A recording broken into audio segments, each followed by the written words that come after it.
Today's video, how I see the U.S. after living in Europe for nearly a decade.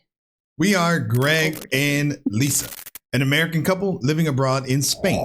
If you're curious about the crazy, funny, and surprising differences between the U.S. and Europe, you came to the right place. All right, so this is AGDW. I said nearly a decade. It's actually over a decade. It's okay. Oh, okay. It's okay. I think they forgive you. AGDW, an expat channel. Okay. All right. We will definitely include a link in the description so you can go and show them some love. Let me make sure I'm in the right place here. All right. Good to go. Let's see what happens. Okay. Have you ever noticed how much effort it takes to do anything in the United States? He's in the U.S. Okay. All that driving. Yeah. Oh, Germany. Living in Germany for over a decade, whenever we go back, We realize we don't view the USA the same as we once did. Even mundane things like buying some food require more planning, effort, and time than you might think. Yeah. Here in Berlin, say I need just some bananas. I don't need to wait until the next time I do a big shop. Chances are you don't live more than a 5-minute walk from your nearest grocery store. Done. There's no 10 minutes So they're in in the Berlin. parking Yeah. lot. There's no sitting in traffic. and I get my steps in. But it's not just about Okay. driving, it's about how we feel when we're around Americans, something that was once part of our everyday. With the Oh. emotional distance of being in Europe for 13 years, we're asking ourselves, How have our feelings about the United States changed? This is going to be interesting Yeah. because we've been here Mm. a little more than a year now. hmm And I kind of can tell that I have some different feelings already. So Mhm. can you Yeah. imagine them for over 10 years? So this is Yeah. going to be interesting. Especially because we talk about it all the time. Yeah. that's- So probably even worse. Yeah. You mean because we have this channel? Yeah. Okay. whenever I land back in the United States and I get off the plane, there's this overwhelming feeling that I always have of, familiarity, but also unfamiliarity, a bit of dread, excitement. And I think that anyone who's ever lived abroad and visits their home country can totally relate. Every time I come to the USA, the first thing you're hit with is this feeling of kind of friendship, Yeah. you know? Yes. And the moment you talk, That's interesting. So maybe he's just saying like it's a sense of familiarity. Familiarity, So- like something in common. Or so maybe it's like you feel like, oh, my people, because they speak the same language as you, the same mannerisms. So maybe that's kind of what he's saying. Maybe. Yeah. Maybe. I don't know. But sorry. to that border guard. We haven't been instead back of just yet. going through your Yeah. paper, Yeah. you know? Yes. And the moment you talk to that border guard, instead of just going through your paper and just be on your way, he literally says, welcome home. Hey, how you doing? How was your trip? How's it going? Or in Germany, that's kind of say, and they move you along. They look at your documents, they say, get out of my face. So I feel like in the States it's more personal, whether that be a positive or negative, but at least it's a little more personal. But me personally, in Spain, I feel like it has to do with me not knowing the language well enough Mhm. to communicate with people here. Mhm. Because if I get off and I just say hola, and just say hi instead of hey, how's it going? That could be that. Yeah, well, That could are be- you going to be taking a trip soon? Like instead of saying something like that, Right. so they probably don't have much to say. So Right. yeah, And so so you're saying the border people could not be saying something Right. because they don't know if there's a language barrier. right. I feel like in the States it's more personal, whether that be a positive or negative, but And that person put thanks because they want a tip. Yeah. That's So- true. That's Yeah. good observation. at least it's a little more personal. It's not something you get in Germany. How I see the USA in that respect is you feel like you're part of a community. You're probably saying, oh, politically, that's not the case in the US anymore. But I'm not talking about politically. Because, when you bump into a guy in the street and you're talking to him, you don't know who he voted for or why. That doesn't matter at that point. Whether it feels fake or real, that is something that I do 100% experience when I'm in the States. I'm sure all Europeans don't want to hear any more about the American friendliness because I know a lot of Europeans, they look at it as if it's fake. They're not actually. But They do. yeah, there's a lot of other psychological stuff to me that comes along with having to be nice to people when you're in America, because then it starts. You're more worried about what people think. You say hi and thank you and stuff because you don't want to be seen a certain way. There's something like liberating to be in a place like Germany or here where they really don't care what you, so you don't have to put on a certain show. You just be yourself. And if yourself is not talking to anybody, nobody Yeah. cares. Yeah, our oldest, he always feels uncomfortable because he's like, when you're walking down the sidewalk, Yeah. you have this uncomfortable feeling, or this feeling that you need to make eye contact and say Right. hello. Right. Right. Where in Spain, we don't feel like we need to. We Yeah. can't, but I don't know. If I make contact, I try to make eye contact, but they don't look. And it's just like, okay, Yeah. you know, and I'm not like insulted. It's just Right. the way it is and it's fine. Right. Right. So So- yeah, that's an interesting Mhm. perspective. To your friend, how could they be your friend so quickly? When I first moved from the US to Germany, I really thought the first thing was like, I gotta get this language now. I gotta learn German. Saying, it's really awkward being at parties, trying to meet people, but you don't know what anyone is saying, so you just end up standing in the corner talking with the other people that don't know German. We've all been Yeah. there. One thing that I think we both learned was when we first came here to watch shows that we knew, like Seinfeld, How Much Your Mother, or whatever, Friends, and put German subtitles on to try to learn, a few words here and there. Yeah, the problem was the subtitles weren't always accurate, and also it's kind of up to us to learn the pronunciation and actually remember anything. Luckily, now there's a way better way to do this. There's something called Lingopie. I knew this As was you're an ad. watching a movie Yeah. or TV show, you have complete I was like, and accurate subtitles. hold For on. example, in Yeah. German, or we can even see So- both English. We're going to let this play because as a thank you for watching their video. But if you want to know more about this, go to their channel. They have the link.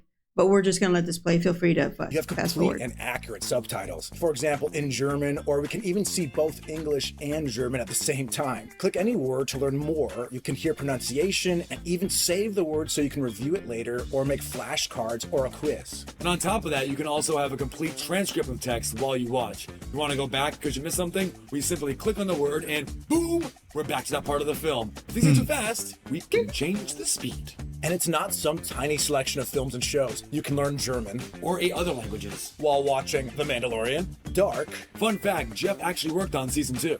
or even scratch your Okay. Marvel itch. Simply connect your Netflix or Disney Plus account with the available Lingopie extension. Lingopie also has a massive collection of foreign content, so you can see what real Germans are actually watching. With Lingopie, we're both able to relax at home and turn any movie or episode into a language learning lesson. Try Lingopie for free now, and if you decide to stick around, they'll even give you a 55% discount. Click the link in the description below to try Lingopie for more than half off.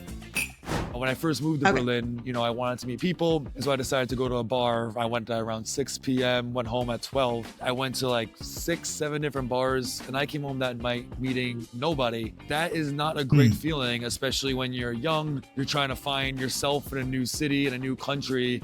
And after only a week, I really thought, I'm going to go out and I'm going to have this grand old time, just like I can do in the States. No. But Yeah. I went home feeling fairly lonely for my first week. I have a positive outlook for the people. Forget the politics, forget all that.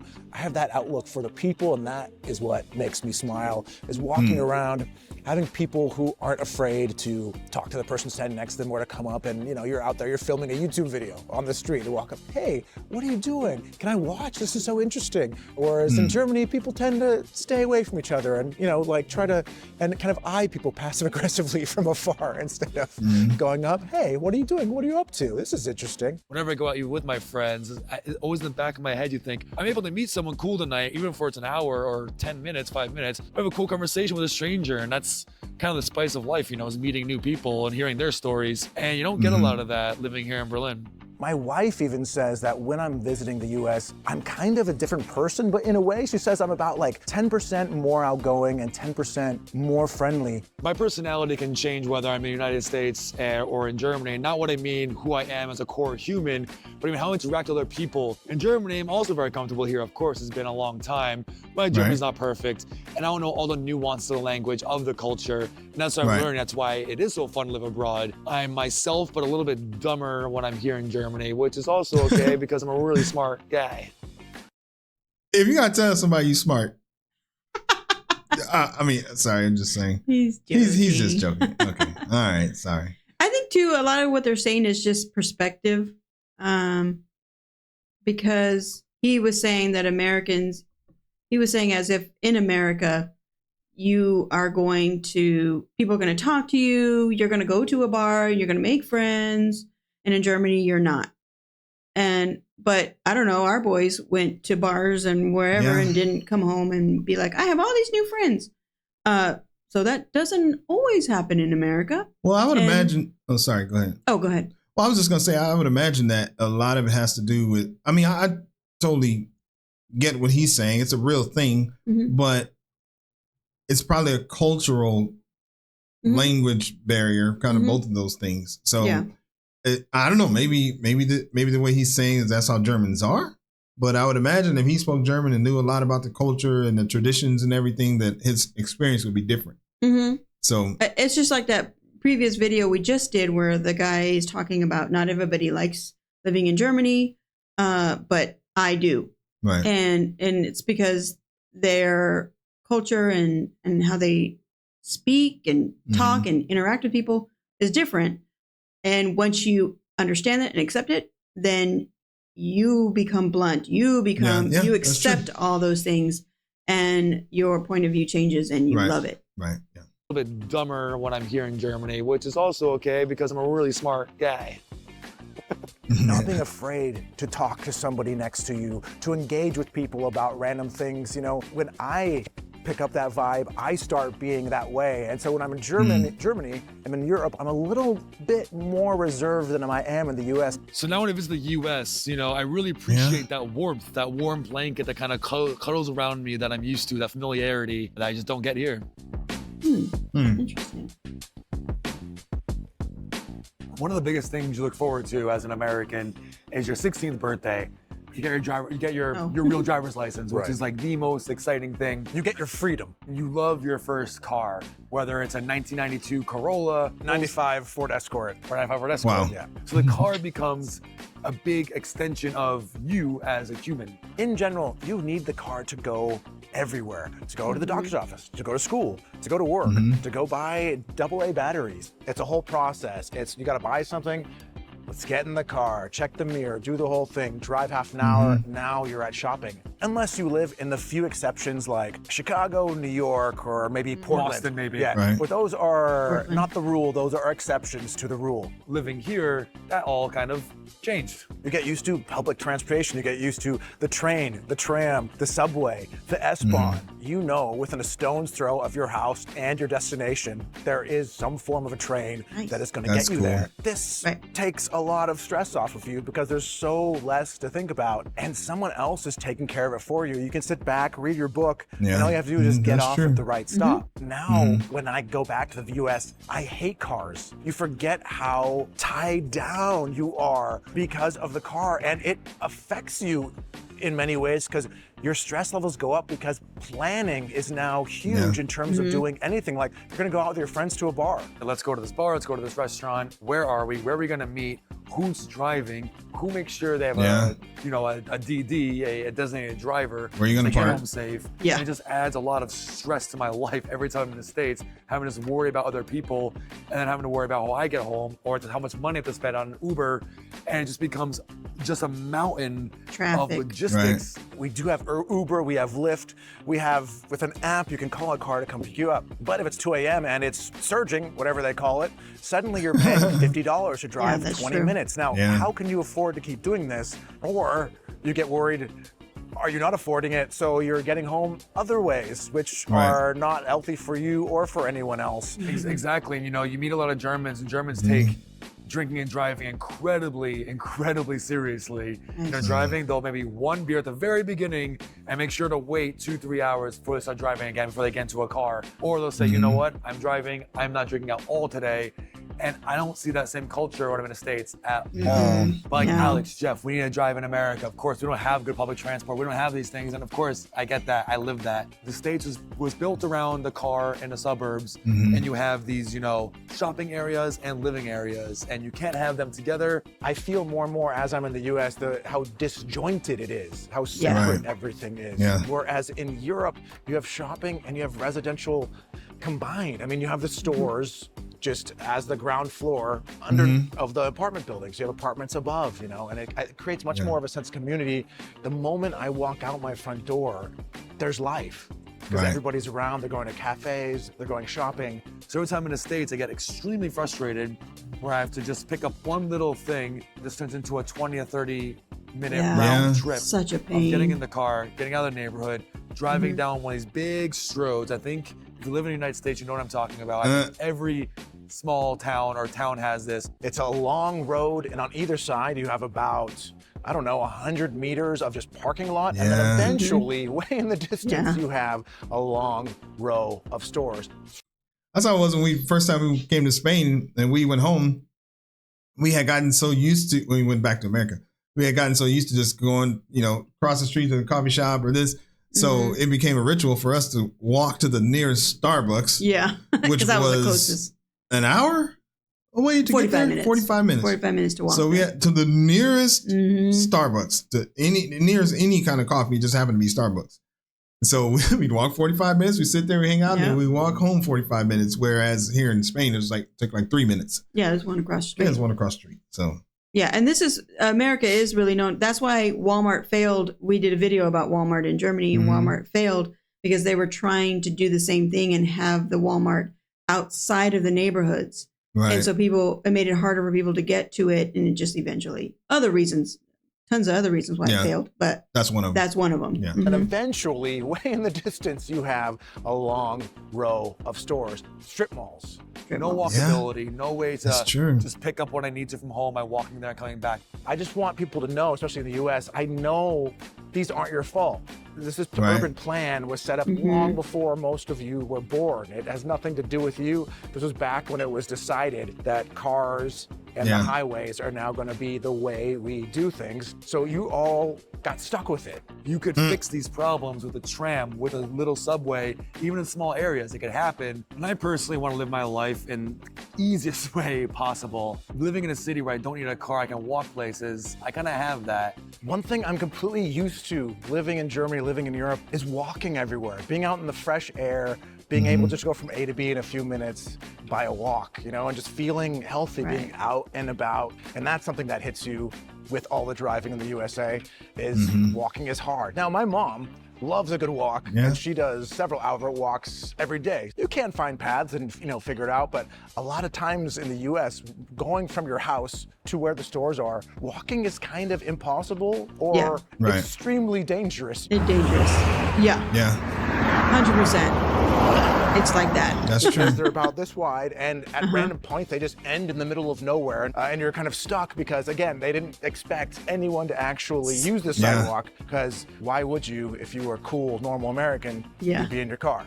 Do you remember that show that we watched on Blue Zones? And they were talking about Blue Zones is an area in the world where a large majority of the population lives to be 100 plus. Mhm. And some of the one of the things that they went and asked all of the people there that Yeah. lived to be 100, like, how did you do that? And one of the things was being active. And Mhm. so when they went to implement these things that they learned in the cities Mhm. in America and tried to change those into blue zones, Mhm. one of the things they did was to build walkways into town. Uh-huh. Because a lot of towns in America, there is no way for you to get to downtown. You have Yeah. to drive. Right. So they purposely had to create the bike lanes, the walk lanes. Right. To get from To- your house a Mhm. mile away into the city. Mhm. So that just kind of talks about what he's talking about. Sidewalk. Because why would you, if you were a cool, normal American, you'd be in your car? And it just makes things easier. I don't have to plan as much, and life is just easy. At the end of the day, we've learned that after living abroad for so long, it's okay. Look how clean that is. Oh yeah, that's Germany. I know. That's why. Super clean. Uh-uh. At the end of the day, we've learned that after living abroad for so long, it's okay to have a complicated relationship with your home and your new chosen home. Exactly. Life's not good or okay. bad, black and white. It's a spectrum. It's a million shades of gray. And everyone with that, please stay safe, stay healthy, and of course, Stay thirsty. that's it. Be proud about something that, That was cool. That's good. I appreciate their perspective. Yeah. Just because we're all hostile and Are we hostile? about kinda Yeah. I don't know. about the U.S. And they're not. That's fine. That's but Okay. it sounds like they- I'm hostile. I'm hostile. sometimes, Yeah. Yeah. most things we are. Yeah. Yeah. But they're not, and they have a different perspective, and seems like they like both places they're in. Yeah. I mean, it'd be interesting to us to do some kind of update or something here when we go. When we go back Yeah, to Because I'd be the curious US. to know what we're going to think. Yeah. All right. Same. Let's take a look here. Let me see. I guess as a German native, I really struggle with starting a conversation from out of nowhere. Mm. But if I happen to get into one, I'm totally enjoying it. So please, fellows from abroad, don't hesitate to approach us grumpy Germans. You may find out we like to have a small talk as much as you do. That's Aw, cool. That's cool. Yeah. Well, I'm going to try it when I go over there. Yeah, just start. Yeah, I'm going to try. Yeah, because you could be afraid that if you don't speak German, that you could be afraid to speak because you don't know. You'd have to ask them. That's You true. speak English? Yeah. And look like kind of a fool. Yeah. Okay, let's see. I've lived in Europe for over 35 years, Sweden, Denmark, and now Germany. What I miss about the U.S. is nothing. Love Okay, my we're life with here. this Feel person. totally free. Yes, I really like it. I'm going to unlike it just so I can like it twice. All right. That's kind of where we are. Yeah, that's where we are. Yeah, we're just like, there's nothing we miss. I've said this before, but I feel like when I go back, I'm like, I can't wait to get home. Mhm. Just to, come back here. Yeah. All right, we moved from Atlanta to Berlin almost 3 years ago and don't regret it for a second. Despite taking a hit to our gross income, Mhm. we have a higher quality of life. All right. Same. Okay, that was a Okay. good video. Thank you for stopping by, and we will see you on the next video. Peace. Bye.